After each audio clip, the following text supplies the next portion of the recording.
If you are using WhatsApp, this video is for you because WhatsApp introduced the new great feature which I really wanted to see on WhatsApp, because this feature will really help us to do bunch of things with single WhatsApp. This new feature is called use multiple account on single WhatsApp application.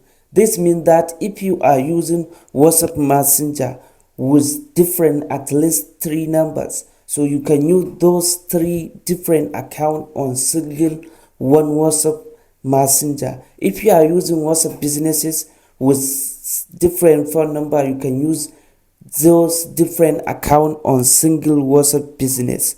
So this is a new great feature which can really help us. Before that, we know that WhatsApp allow us to use different devices with single WhatsApp account. This means that we can link our devices with single WhatsApp. If you have iPhone and also you have Android smartphone, you can use single account on those 2 different devices. So now they introduced another great feature which is really very cool to use it, which is use multiple account on single WhatsApp application on single devices. So guys, what do you think about this new great feature?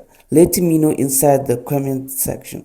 So another great feature which you are really used, you have to use it, is you can use WhatsApp chat log on your iPhone, because those WhatsApp chat log is very important for your privacy. You have to use it. Just go to your setting on WhatsApp and then choose WhatsApp log chat and then log any number